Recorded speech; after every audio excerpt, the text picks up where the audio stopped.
오늘 하나님의 말씀은 사무엘상 5장 6절에서 12절까지 있는 말씀입니다. 구약성경 415쪽에 있습니다. 자, 오늘은 주님과 상관 있는 자라는 제목으로 말씀을 증거하겠습니다. 자, 오늘 본문에 있는 말씀을 보면은 이런 내용이에요. 블레셋 사람들이 이스라엘 백성들하고 전쟁을 했어요. 근데 그 전쟁을 할 때 이스라엘 백성들은 전쟁에 나갈 때마다 항상 하나님의 법궤, 하나님의 궤 이것을 들고 나갔습니다. 왜냐하면 이 하나님의 궤는 하나님이 우리와 함께 하신다는 상징과도 같았어요. 그래서 이 궤를 들고 나가면 하나님이 지혜를 주시고 능력을 베푸셔서 전쟁에서 이기게 하시고 승리하게 하시기 때문에 이스라엘 백성들은 전쟁에 나갈 때마다 제사장들을 동원해서 하나님의 법궤를 어깨에 메고 들려 나갔어요. 그런데 이때 당시에 이스라엘은 하나님께 순종하지 못하고 죄악을 저지른 상태였습니다. 그래서 하나님이 이들을 벌하시려고 일부러 블레셋 사람들에게 붙이셨고 전쟁을 일으킨 거예요. 자, 그래서 이스라엘 백성들이 아직도 하나님이 자기 편인 줄 알고 법궤를 들고 나갔다가 전쟁에서 집니다. 지고 끝나면 좋은데 질 뿐만 아니라 이 블레셋 사람들이 이스라엘 백성들의 그 법궤, 하나님의 법궤를 빼앗아 가져와요. 전리품으로 빼앗아 가지고 오게 되는 겁니다. 자, 그리고 나서 그것을 자기들의 신, 이 블레셋 사람들이 섬기는 신이 누구냐면 다곤이라는 신이에요. 그 다곤 신상의 신당에다가 그 하나님의 법궤를 갖다 놓은 거예요. 자, 그렇게 해서 그것이 이루어지고 난 이후에 오늘 본문으로 이어지는 겁니다. 자, 그런데 다곤 신상에다가 자기들이 법궤를 딱 갖다 놨는데 우리의 신이 강하다. 야, 하나님 별거 아니야. 하나님 능력 없어. 쟤네들은 법궤를 들고 나오면 이긴다고 그랬는데 하나님의 능력을 나타낸다고 그랬는데 아무런 능력도 안 나타나. 저거 아무것도 아니야. 하나님 살아계시지 않아. 하나님 능력 없어 라고 그 생각을 하고 믿고 자기의 신이 최고라고 여기서 하나님의 법궤를 자기의 신이 있는 신당에 갖다 놓은 거예요. 그런데 아침에 일어나 보니 어떤 일이 벌어졌냐? 다곤 신이 쓰러져 버렸어요.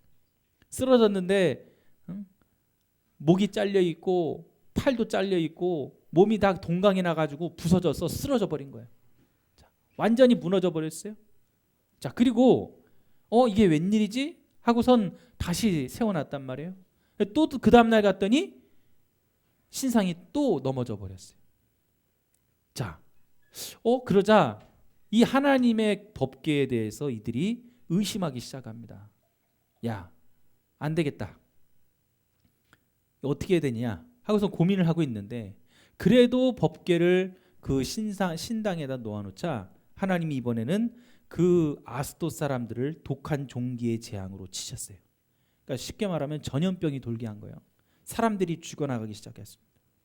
자, 이를 보고 블레셋 사람들이 두려워서 야, 우리가 이것을 어떻게 할까? 안 되겠다. 이걸 다른 곳으로 옮기자.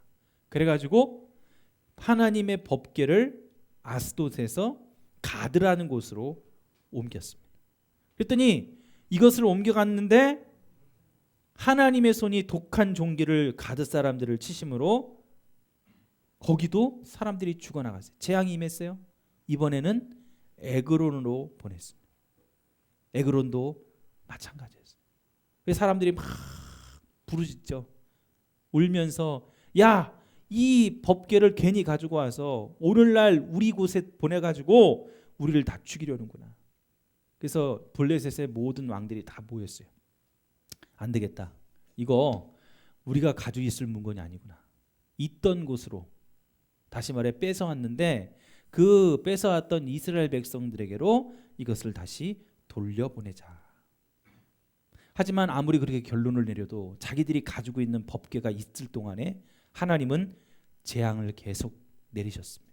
사람들은 계속 죽어나갔고 블레셋 사람들은 울면서 부르짖었어요. 자, 오늘 본문의 내용이 그거예요.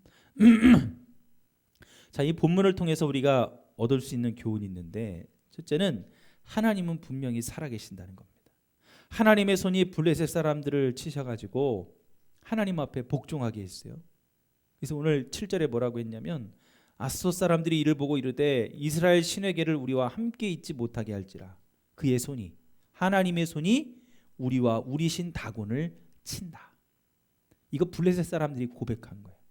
야, 법궤 가져왔는데 안 되겠다. 하나님이 우리를 친다. 우리를 벌하신다라고 얘기를 하고 있는 겁니다. 그러니까 전쟁에서 승리할 때는 하나님이 아무런 기적을 나타내지 못하자 무능력하고 살아계시지 않은 줄 알았는데, 신상이 넘어질 때까지만 해도 미심쩍었는데 재앙이 임하고 보니까 하나님이 참신이다. 하나님의 능력이 있다. 하나님은 살아계시다고 인정을 하는 겁니다. 둘째는 하나님이 일하시는 때가 따로 있다는 거예요.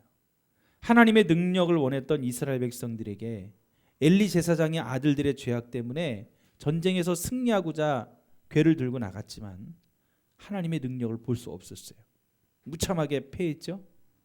그렇다고 하나님이 무능력한 분이 아니셨습니다. 하나님의 능력이 언제 나타났어요? 전쟁할 때 나타나지 않고 블레셋 사람들의 진영에, 블레셋 땅에 하나님의 법궤가 들어오자 능력이 나타났어요. 다곤 신상이 넘어졌고 아스돗, 가드, 에글론, 하나님의 재앙이 임했습니다. 하나님의 능력과 일은 하나님이 원하시는 때, 가장 적당한 때에 나타난다는 겁니다. 아무 때나 우리가 원하는 때에 요술램프처럼 하나님,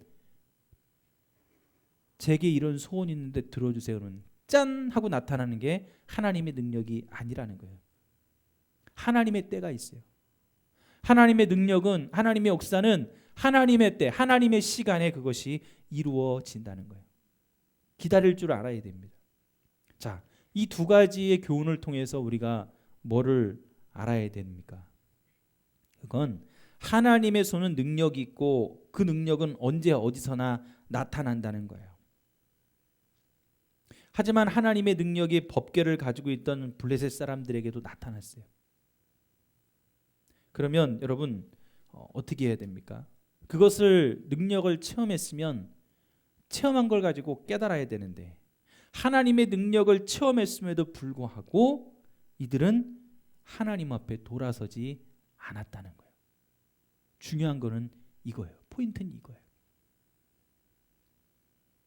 하나님의 능력이 블레셋 사람들에게 나타났는데 그걸 체험한 그들이 깨닫지 못하고 하나님에게 돌아서지 못했다는 겁니다. 다른 데로 이거를 보내기에 바빴어요. 피하기에 바빴어요. 야, 재앙이 안 내렸으면, 이 고난이 안 왔으면, 우리에게서 어려움들이 벗어났으면, 빨리 깨달아서 야, 하나님의 능력이 있구나, 회개하든지 돌이키든지 하나님을 섬기든지. 근데 아무것도 하지 않았습니다. 이유가 뭐예요? 하나님의 능력을 믿지 못했기 때문에.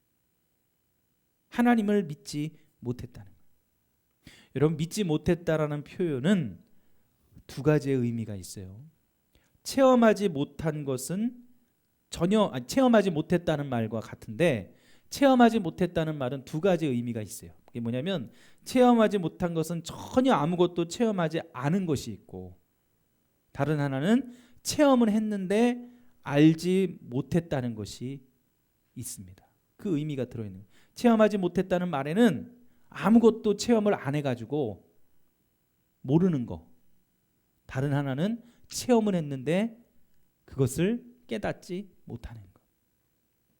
자, 오늘 여기서 체험하지 못했다, 믿지 못했다는 것은 아무것도 체험하지 않은 게 아니에요. 체험을 했어요. 그런데 뭔지 모르는 거예요. 믿는 것도 마찬가지입니다. 보지 못한 게 아니에요. 성전에 와보지 않은 게, 예배 드려보지 않은 게 아니에요. 예수님에 대해서 들어보지 않은 게 아니에요. 들었어요. 알았어요. 어떤 사람은 내가 질병이 있었는데 고침을 받은 체험도 했어요. 그런데 믿지를 못합니다. 깨닫지를 못하는 거예요. 체험하지 못했다는 말이, 체험은 했지만 그것이 무엇인지 정확히 알지 못했다는 말, 마찬가지로 믿지 못했다는 말도 어떤 능력을 눈으로 보긴 봤고 체험을 했지만 그것이 무엇인지를 알지 못했다는 겁니다. 블레셋 사람들이 그랬죠. 체험은 했어요. 재앙이 임했잖아요. 다곤 신상이 넘어졌잖아요. 그 현상이 무엇을 나타내는지 누가 그렇게 했는지 정확히 알지도 못했고 알았더라도 짐작을 했더라도 인정하지 않았습니다. 그러니까 언약궤, 하나님의 법궤는 블레셋 사람들에게 뜨거운 감자와도 같았어요. 여러분 이렇게 구운 고구마라든가 뜨거운 불에 막 익혀가지고 나온 감자를 손으로 집어본 적 있어요?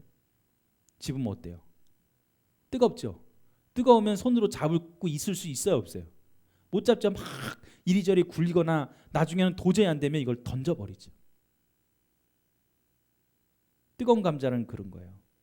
뜨거운 것을 체험했는데 그 감자가 얼마나 맛있는지 먹을 수 있는 것인지 전혀 알지 못하는데 내가 너무 뜨거우니까 던질 수밖에 없는 거예요. 내려놓을 수밖에 없는 거예요. 블레셋 사람들은 언약궤를 가진 이스라엘과 전쟁에서 승리할 때만 해도 하나님은 별것 아니라고 생각했습니다. 뜨거운 하나님의 능력을 체험하고 나서 하나님이 세상에서 가장 무서운 신이 되고 말았어요. 피하고 싶은 거예요. 만나고 싶지 않은 거예요. 여러분 반대로 생각해 보면 이스라엘 백성들 또한 특별한 체험이 있습니다. 분명 블레셋 사람들에게 블레셋에 다니는 땅들마다 언약궤는 무서운 재앙을 내렸습니다. 그들을 치셨어요. 하지만 그런 언약궤를 수백 년간 모셔온 이스라엘 백성들에게는 전혀 그런 모습이 없었습니다. 이스라엘 백성들만 가진 특별한 능력이죠. 왜 그렇습니까? 왜 이런 차이가 나죠? 하나님의 백성이 되고 하나님의 자녀가 되었기 때문에. 하나님의 백성이 되었다는 것은, 하나님의 자녀가 되었다는 것은 언약궤를 정확히 알고 체험했다는 겁니다. 하나님을 여러분들이 정확히 알고 믿을 때 하나님은 뜨거운 감자가 아니라 우리에게 맛있는 감자가 될 수 있어요.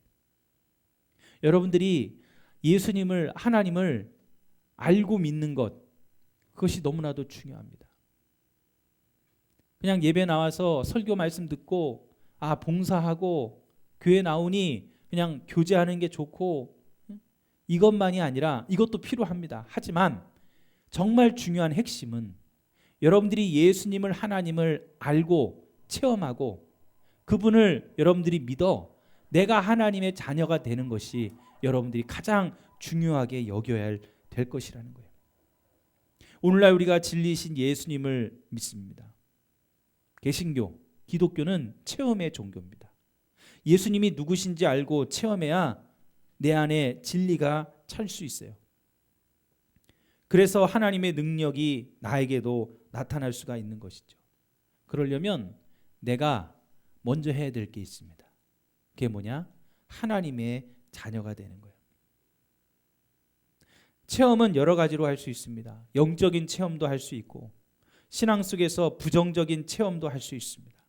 안 좋은 체험들도 할 수 있습니다. 예를 들면 교회 와서 예수 믿는데 좋다 하고 교회 왔는데 보니까 상처를 받아요. 예수 믿으면 복 받는데 하고 교회 왔는데 자꾸 안 좋은 일이 생겨요. 예수 믿으면 구원받고 제사함 받는다 하고 교회 왔는데 습관적인 죄들을 반복하고 다니는 내 모습을 보면서 한심스러워하죠. 그래서 결국에는 블레셋 사람들에게 뜨거웠던 감자처럼 다른 곳으로 예수님을 던져버려요. 밀어버립니다. 관심 없다고 절교를 하는 겁니다. 왜? 체험은 하지만 하나님의 자녀로서가 아니라 나 개인의 체험이 돼버리기 때문에 그냥 체험하고 끝나는 거예요. 아니에요. 여러분들이 체험을 했으면 그 일이 왜 일어났는지, 내가 왜 이 교회에 오게 되었는지, 하나님이 여러분들을 이 자리로 왜 불러주셨는지를 여러분들이 알 수가 있어야 되는 거예요. 지금 이 자리에 여러분들이 그냥 내가 일어났으니까 왔다? 물론 여러분들의 발로 걸어왔죠. 하지만 여러분의 마음속에 내가 이 예배를 나와야 될 수 있도록 여러분의 마음에 그런 마음을 불어넣어 주신 것은 하나님이시라는 거예요. 하나님이 여러분을 불러주셨어요. 이 자리에 나오게 하셨어요. 친구가 나오라고 막 설득을 해서 나왔든 아니면 부모님의 등에 떠밀려서 강제로 나왔든 여러분들이 이 자리에 나와 앉아 있는 이유는 여러 가지 상황과 이유가 있지만 그 가운데 가장 중요한 한 가지는 하나님이 여러분들을 부르셨다는 거예요. 여러분들이 이 자리에 나와서 내가 하나님의 자녀가 되는 것, 그것이 정말 중요한 겁니다. 다시 말하면 어려운 말로 오늘 제목이죠. 한번 따라합시다. 하나님과 내가 상관이 있는 자가 되어야 된다. 하나님과 내가 상관이 있어야 돼요. 관계가 있어야 돼요. 예배를 나와서 앉아 있는데 예배 드리는데 아무런 관계가 없다면 여러분들은 지금 예배를 잘못 드리고 있는 것일 수도 있습니다. 저는 여기 있는 저와 여러분들 모두가 하나님과 관계가 있고 상관 있는 자가 되기를 간절히 축원합니다. 그래서 하나님의 자녀로 살아가야 돼요. 그래서 우리는 체험할 수 있어야 됩니다. 하나님을 알아갈 수 있어야 돼요. 직접적으로 하나님을 체험해야 됩니다. 신앙생활의 육체적이고 감정적인 체험들 말고 하나님의 인격적으로 만나고 성령을 체험하는 영적인 체험들이 분명히 있어야 돼요. 그때 하나님과 상관 있는 자가 될 때 하나님의 손을 통해 하나님은 여러분들 각자의 삶에 일하여 주신다는 거예요. 그래서 하나님은 여러분들을 보호하십니다. 여러분들을 지키세요. 오늘 본문에 반복적인 말들이 나오죠. 여호와의 손, 하나님의 손. 분명히 언약궤가 가는 곳마다 하나님의 손을 통해 역사가, 능력이, 환란이 일어났습니다. 하나님의 손이 능력을 나타내요. 그런데 블레셋 사람들은 하나님과 상관이 없었거든요. 그것이 재앙이 된 거예요.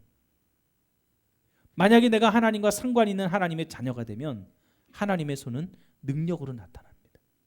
우리를 보호하시고 우리를 지키시는 능력이 되어지는 거죠. 자, 그러면 우리가 하나님과 상관이 있는 자가 되려면, 관계 있는 자, 하나님의 자녀가 되려면 우리가 어떻게 살아가야 됩니까? 먼저는 나는 이길 수 있어도 하나님은 이길 수 없다는 확신을 가져야 돼요. 오늘 블레셋 사람들은 이스라엘 백성들을 이길 수 있었지만 하나님의 괴는 이길 수 없었어요. 많은 사람들은 우리가 믿는 사람들의 그 부족한 모습을 보고 하나님을 업신여깁니다. 그러나 하나님은 결코 어느 누구로부터 업신여김을 당하지 않는 분이세요. 이스라엘 백성들이 전쟁에서 패한 것은 하나님이 이스라엘 백성들을 징계하셨기 때문이지 결코 블레셋이 잘나서가 아닙니다. 하나님이 능력이 없어서가 아닙니다. 이 말은 이 세상의 죄악과 마귀는 나를 이길 수 있어요. 사단은요, 악한 것은 여러분을 이길 수 있어요. 죄로 여러분들을 짓누를 수 있고 여러분들을 무너뜨릴 수 있어요. 하지만 하나님은 절대로 이길 수 없어요. 사탄이 하나님을 이길 수 있습니까? 못 이겨요. 우리는 그것을 확신해야 됩니다. 다윗이 그랬죠. 사울이 다윗을 미워해서 죽이려고 평생을 쫓아다녔는데 다윗은 잡힐 수 있었어요. 인간적으로 잡힐 수 있었어요. 근데 잡으려고 할 때마다 다윗을 놓칩니다. 왜? 사울은 군사도 많았고 정보력을 또 좋았고 수단과 방법을 가리지 않고 다윗을 찾아다녔어요. 근데 한 번도 다윗은 사울에게 붙잡히지 않았다고 성경은 말하고 있습니다. 왜 그렇습니까? 성경에 분명히 증거합니다. 사무엘상 23장 14절에 다윗이 광야의 요새에도 있었고 또 십광야 산골에도 머물렀으므로 사울이 매일 찾되 한시도 쉬지 않고 매일매일 군사를 동원해 사람을 동원해 수단과 방법을 가리지 않고 다윗을 찾아다녔는데 그 뒤에 뭐라고 하냐면 하나님이 그를 그의 손에 넘기지 아니하셨다. 하나님이 넘기지 않고 지키고 보호하니까 다윗이 절대로 붙잡히지 않았어요. 사울은 다윗을 이길 수 있어요. 하지만 사울은 하나님을 이기지 못한다는 거예요. 다윗이 잡히지 않은 것은 다윗이 잘나고 뛰어나서가 아닙니다. 하나님의 손으로 보호했기 때문입니다. 넘겨주지 않았기 때문입니다. 왜 하나님이 다윗을 하나님의 손으로 붙들어주고 사울은 내버려 두셨어요? 바로 다윗은 자신은 부족하고 실수하고 넘어지고 실패할 수 있어도 하나님은 결코 자기를 버리지 않는다는 확신이 있었기 때문에. 오늘 저와 여러분들도 마찬가지입니다. 그 확신이 있어야 돼요. 사단은, 죄는 나를 이길 수 있지만 하나님을 이길 수 없어요. 그래서 여러분들이 그 죄와 사단과 이 세상의 것을 여러분들이 이겨낼 수 있는 방법은 하나님이 다윗을 붙잡은 것처럼 하나님의 손으로 나를 붙잡도록 해야 돼. 보호하도록 해야 돼요. 그 확신을 가지십시오. 하나님은 어느 누구도 하나님을 이길 수 없습니다. 그 확신을 가지고 있는 저와 여러분들이 될 때 오늘 하나님이 우리를 보호해 주시고 하나님의 자녀로, 상관 있는 자로 살아갈 수가 있는 것입니다. 한 청년이 맞는 선수로 알려져 있었는데 1979년 권투 시합에서 사고를 당해가지고 하반신을 못 쓰게 되었어요. 의사는 앞으로 몇 년 동안 치료를 받고 보조기를 쓰면 혼자서 걸을 수 있다고 했습니다. 그러나 그는 친구들에게 산에 데려다 달라고 했어요. 정상에 다다르자 그는 그를 산에 옮겨준 친구들에게 잠깐만 자리를 피해달라고 하고는 숨겨 가지고 온 권총으로 자살을 했어요. 그때 나이가 24살이었습니다. 또 다른 청년이 있었습니다.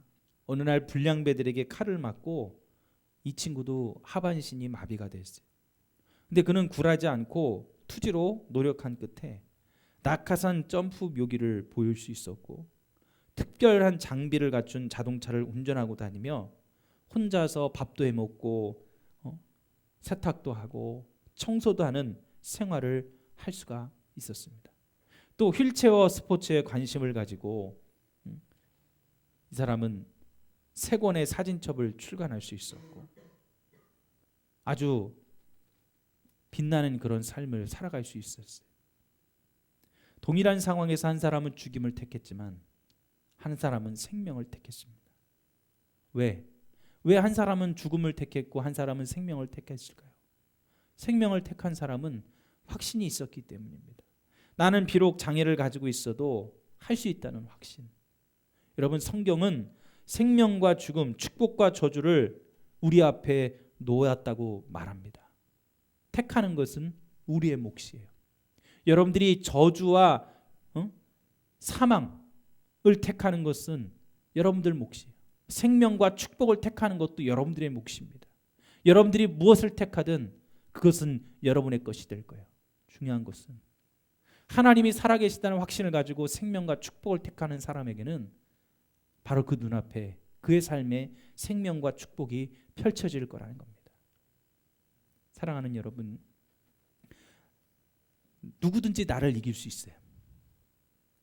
죄도 나를 넘어뜨리게 할 수 있습니다. 그러나 하나님은 절대로 못 이겨요. 여러분들이 가져야 될 지혜는 하나님이 내 편이 되게 하면 돼. 하나님이 나를 붙들게 하면 돼. 하나님이 나와 함께 하시게 하면 돼.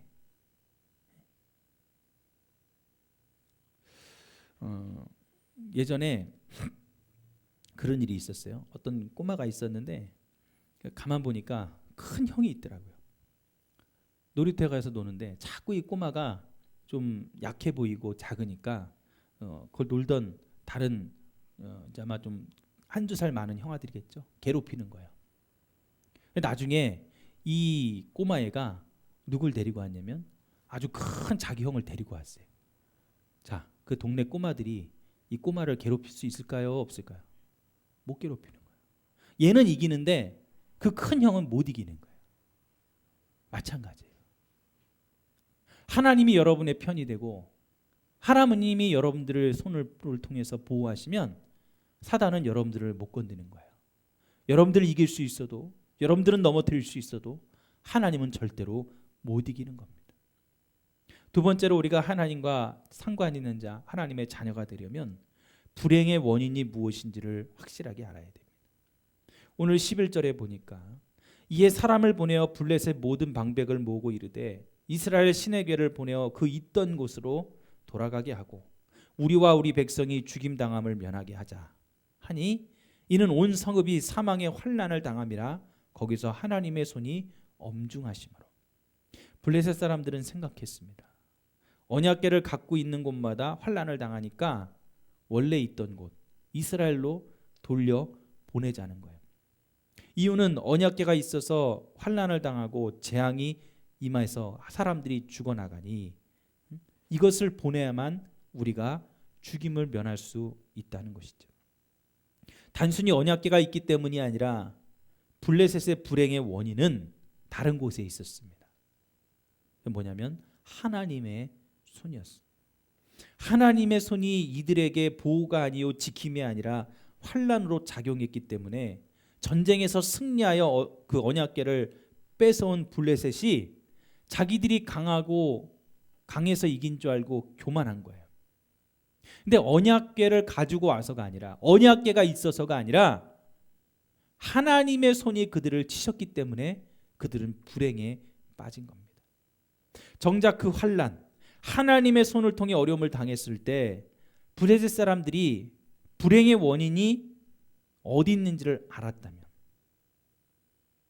아마 달라지지 않았을까요?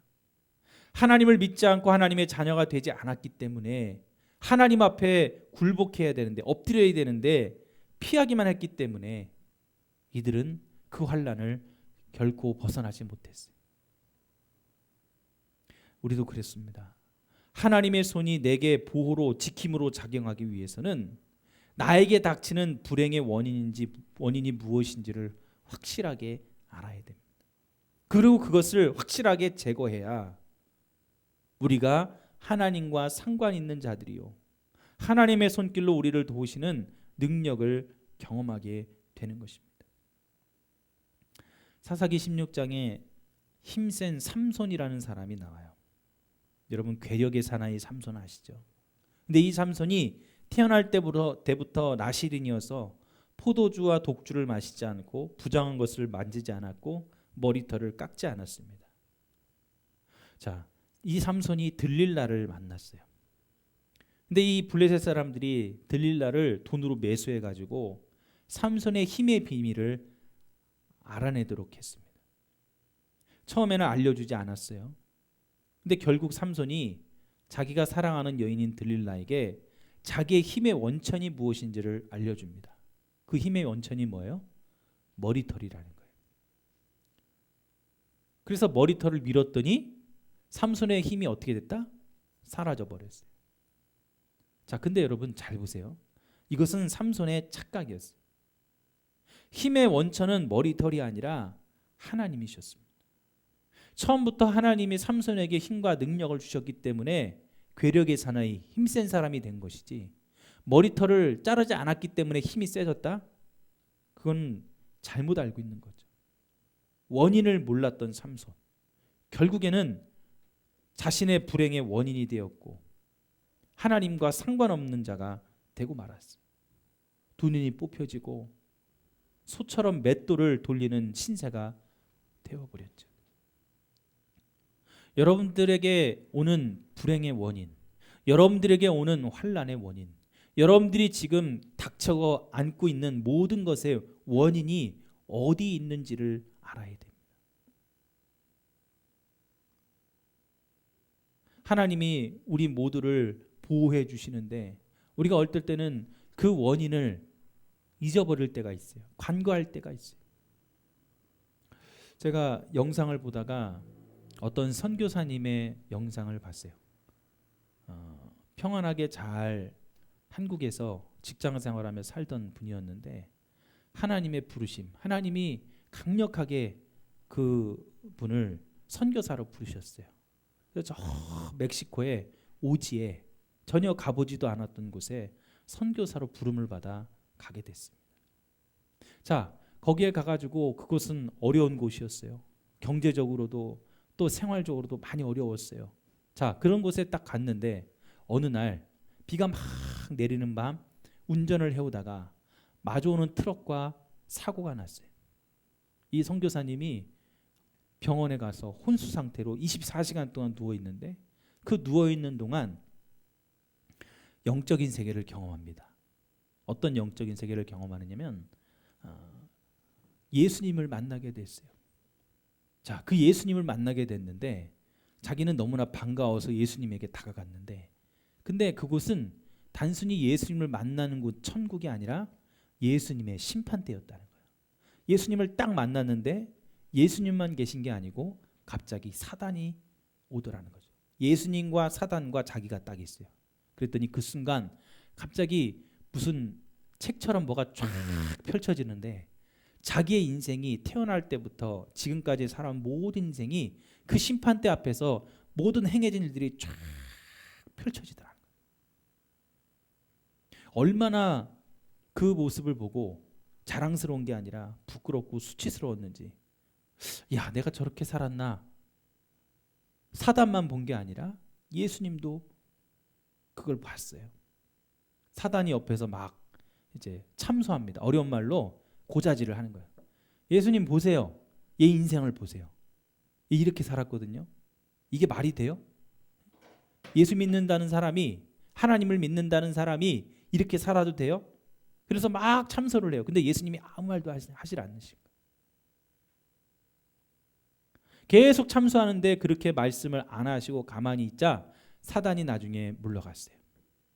그리고 예수님이 자기를 데리고 딱 가서 그 펼쳐진 곳에서 예수님이 가치 있게 여기는 삶의 아주 작은 부분들, 막 수치스럽고 부끄럽고 잘못 살아온 부분들이 수많게 많은데 그 중에서 예수님이 가치 있다고 여기던 것들을 잡아서 끌어올렸어요. 그때가 언제였냐 딱 보니까 자기가 정말 어려웠을 때, 너무 힘들었을 때, 사람을 의지하지 않고 아무것도, 사람 의지할 것도 없고 아무것도 없는데 그때 하나님 살려주세요. 하나님 우리 가족을 살려주세요. 하나님 나를 살려주세요 하고 하나님을 의지하고 하나님 앞에 기도했던 그때를 예수님이 가장 가치 있게 여기고 그것을 그런 순간으로, 귀하게 여기는 순간으로 예수님이 건져내시고 골라내셨다는 거예요. 제가 그 영상을 딱 보면서 오늘날 우리의 삶도 마찬가지라고 생각했습니다. 여러분, 우리의 원인, 우리의 삶의 원인, 불행의 원인이 어디 있다고 생각하십니까? 단순히 내가 잘못 살아서 나에게 어떤 죄가 있어서 여러분들이 그렇다고 생각하십니까? 아닙니다. 어떤 때는 사단이, 어떤 때는 내가 원하지도 않았던 그런 상황과 환경들이 나를 막 몰아칠 때가 있어요.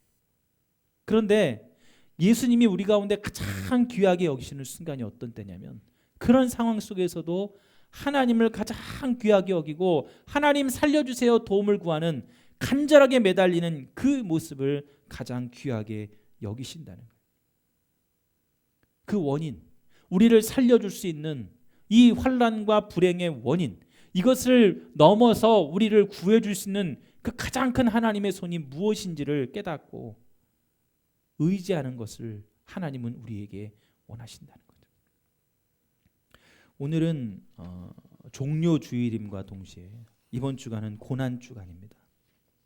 예수님이 십자가에 달리시기 위해서 예루살렘 성에 입성하시는데 그 입성을 환영하는 의미로 유대인들이 종려나무 가지를 막 흔들죠.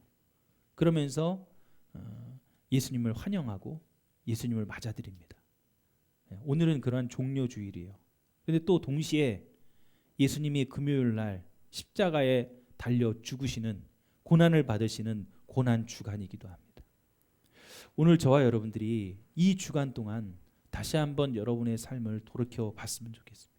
나에게 오는 고난과 불행과 어려움들의 원인이 과연 어디에 있는지, 내가 그 가운데서 나는 어떻게 살아야 되는지, 정말 내가 주님과 상관이 있고 관계가 있는 사람인지 하나님의 자녀인지 여러분들 돌아보시고 이제는 하나님의 자녀로, 주님과 상관이 있는 자로, 관계 있는 자로 하나님의 손을 통해 우리를 보호하시는데 정말 내가 하나님 앞에 매달려 하나님의 도우심을 구하고 하나님의 손을 붙잡고 있는지, 오늘 저와 여러분들이 그 모습을 통해 이 고난 주간에도 승리하고 다가올 다음 주 부활주일에 하나님이 승리하셨듯, 예수님이 승리하셨듯 오늘 우리의 삶도 승리함으로 나타낼 수 있는 귀한 삶이 되도록 기도하는 저와 여러분들이 되기를 간절히 축원합니다.